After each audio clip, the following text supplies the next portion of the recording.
जय श्री गुरुदेव। जय श्री कृष्णा।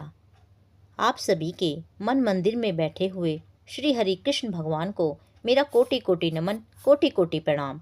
एक बार अर्जुन ने श्री हरि कृष्ण भगवान से पूछा, हे प्रभु, एकादशी व्रत का महात्म्य क्या है? इस व्रत को करने से क्या पुण्य मिलता है और उसकी विधि क्या है? सो आप मुझसे कहिए। तब श्री कृष्ण भगवान ने कहा, हे अर्जुन, तुम मेरे बड़े ही प्रिय सखा हो।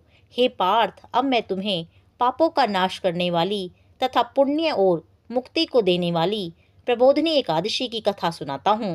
श्रद्धापूर्वक सुनो। इस संबंध में मैं तुम्हें नारद जी और ब्रह्मा जी के बीच हुए वार्तालाप को सुनाता हूँ। एक बार नारद जी ने ब्रह्मा जी से पूछा कि हे पिता, प्रबोधिनी एकादशी के व्रत का क्या फल होता है? आप कृपा करके मुझे यह सब विस्तार पूर्वक बताएं। ब्रह्मा जी बोले, हे पुत्र, कार्तिक मास के शुक्ल पक्ष की प्रबोधिनी एकादशी के व्रत का फल 1 सहस्त्र अश्वमेध यज्ञ तथा 100 राजसूय यज्ञ के फल के बराबर होता है। नारद जी ने पूछा, हे पिता, एक संध्या को भोजन करने से, रात्रि में भोजन करने तथा पूरे दिन उपवास करने से क्या क्या फल मिलता है? आप उसे भी समझाइए। ब्रह्मा जी बोले, हे नारद, एक संध्या को भोजन करने से 2 जन्म के तथा पूरे दिन उपवास करने से 7 जन्म के समस्त पाप नष्ट हो जाते हैं। जिस वस्तु का त्रिलोकी में मिलना दुष्कर है, वह वस्तु भी प्रबोधिनी एकादशी के व्रत से मिल जाती है। प्रबोधिनी एकादशी के व्रत के प्रभाव से बड़ा पाप भी क्षण मात्र में ही नष्ट हो जाता है। पूर्व जन्म के किए हुए अनेक बुरे कर्मों को भी प्रबोधिनी एकादशी का व्रत क्षण भर में नष्ट कर देता है। जो मनुष्य अपने स्वभाव अनुसार प्रबोधिनी एकादशी का विधि पूर्वक व्रत करते हैं, उन्हें पूर्ण फल प्राप्त होता है। हे पुत्र, जो मनुष्य श्रद्धा पूर्वक इस दिन थोड़ा भी पुण्य करते हैं, तो उनका वह पुण्य पर्वत के समान अटल हो जाता है। जो अपने हृदय के अंदर ऐसा ध्यान भी करते हैं कि प्रबोधिनी एकादशी का व्रत करूँगा, तो ऐसा ध्यान करने से ही उनके 100 जन्म के पाप नष्ट हो जाते हैं। जो मनुष्य प्रबोधिनी एकादशी की रात्रि को जागरण करते हैं, उनकी बीती हुई तथा आने वाली 10 पीढ़ियां विष्णु लोक में जाकर वास करती हैं और नरक में अनेक दुखों को भोगते हुए उनके पितृ विष्णु लोक में जाकर सुख भोगते हैं। हे पुत्र, ब्रह्म हत्या आदि महान पाप भी प्रबोधिनी एकादशी के दिन रात्रि को जागरण करने से नष्ट हो जाते हैं। प्रबोधिनी एकादशी को रात्रि को जागरण करने का फल अश्वमेध आदि यज्ञों के फल से भी अधिक होता है। समस्त तीर्थों में जाने से तथा गो स्वर्ण भूमि आदि के दान का फल प्रबोधिनी एकादशी के रात्रि के जागरण के फल के बराबर होता है। हे नारद, इस संसार में उसी का जीवन सफल है जिसने प्रबोधिनी एकादशी के व्रत द्वारा अपने कुल को पवित्र किया है। संसार में जितने भी तीर्थ हैं तथा जितने भी तीर्थों की आशा की जा सकती है, वह प्रबोधिनी एकादशी को व्रत करने वाले के घर में ही रहते हैं। मनुष्यों को समस्त कर्मों को त्यागते हुए भगवान की प्रसन्नता के लिए कार्तिक मास की प्रबोधिनी एकादशी का व्रत अवश्य ही करना चाहिए। जो मनुष्य इस एकादशी व्रत को करता है, वह धनवान, योगी, तपस्वी तथा इंद्रियों को जीतने वाला होता है, क्योंकि एकादशी भगवान विष्णु को अत्यंत प्रिय है। इस व्रत के प्रभाव से मनुष्य पुनः जन्म नहीं लेता है। इस व्रत के प्रभाव से कायिक, वाचिक और मानसिक तीनों प्रकार के पाप नष्ट हो जाते हैं। इस एकादशी के दिन जो मनुष्य भगवान की प्राप्ति के लिए दान, तप, होम, यज्ञ आदि करते हैं, उन्हें अक्षय पुण्य प्राप्त होता है। प्रबोधिनी एकादशी के दिन भगवान की पूजा करने से बाल, यौवन और वृद्धावस्था के समस्त पाप नष्ट हो जाते हैं। इस एकादशी की रात्रि को जागरण करने का फल सूर्य ग्रहण के समय स्नान करने के फल से सहस्त्र गुना अधिक होता है। मनुष्य अपने जन्म से लेकर जो पुण्य करता है, वह पुण्य प्रबोधिनी एकादशी के व्रत के पुण्य के सामने व्यर्थ हैं। जो मनुष्य प्रबोधिनी एकादशी का व्रत नहीं करता, उसके समस्त पुण्य व्यर्थ हो जाते हैं। इसीलिए हे नारद, तुमको भी विधि पूर्वक विष्णु भगवान की पूजा करनी चाहिए।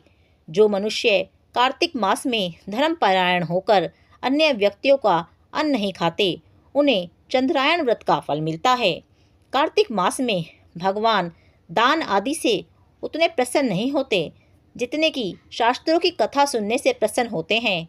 कार्तिक मास में जो मनुष्य भगवान की कथा को थोड़ा बहुत पढ़ते हैं या सुनते हैं, उन्हें 100 गायों के दान का फल मिलता है। यह सुनकर नारद जी बोले, हे परमपिता, अब आप एकादशी के व्रत का विधान कहिए और कैसा व्रत करने से कैसा पुण्य मिलता है वह भी समझाइए। ब्रह्मा जी बोले, हे नारद, इस एकादशी के दिन मनुष्य को ब्रह्म मुहूर्त में उठना चाहिए और स्नान आदि से निवृत्त होकर व्रत का संकल्प करना चाहिए। उस समय भगवान से विनय करनी चाहिए कि हे भगवान, आज मैं निराहार रहूँगा और दूसरे दिन भोजन करूँगा, इसीलिए आप मेरी रक्षा करें। इस प्रकार विनय करके भगवान की पूजा करनी चाहिए और व्रत प्रारंभ करना चाहिए। उस रात्रि को भगवान के समीप गीत, नृत्य, बाजे तथा कथा कीर्तन करते हुए रात्रि व्यतीत करनी चाहिए। प्रबोधिनी एकादशी के दिन कृपणता को त्याग कर बहुत से पुष्पों, अगर, धूप आदि से भगवान की आराधना करनी चाहिए। शंख के जल से भगवान को अर्घ्य देना चाहिए। इसका फल तीर्थ दान आदि से करोड़ गुना अधिक होता है। जो मनुष्य अगस्त्य पुष्प से भगवान की पूजा करते हैं, उनके सामने इंद्र भी हाथ जोड़ता है। कार्तिक मास में जो बिल्व पत्र से भगवान की पूजा करते हैं, उन्हें अंत में मुक्ति मिलती है। कार्तिक में जो मनुष्य तुलसी जी से भगवान की पूजा करता है, उसके 10,000 जन्मों के समस्त पाप नष्ट हो जाते हैं। जो मनुष्य इस माह में श्री तुलसी जी के दर्शन करते हैं या छूते हैं या ध्यान करते हैं या कीर्तन करते हैं या फिर रोपण करते हैं और सेवा करते हैं, वे 1000 कोटि युग तक भगवान के घर में रहते हैं। जो मनुष्य तुलसी का पेड़ लगाते हैं, उनके कुटुंब में जो पैदा होते हैं, वे प्रलय के अंत तक विष्णु लोक में रहते हैं। जो भगवान की कदम्ब पुष्प से पूजा करते हैं, वे यमराज के दुखों को नहीं पाते। समस्त मनोवांछाओं को पूरा करने वाले भगवान कदम पुष्प को देखकर अत्यंत प्रसन्न होते हैं। यदि उनकी कदम पुष्प से पूजा की जाए तो फिर बात ही क्या है।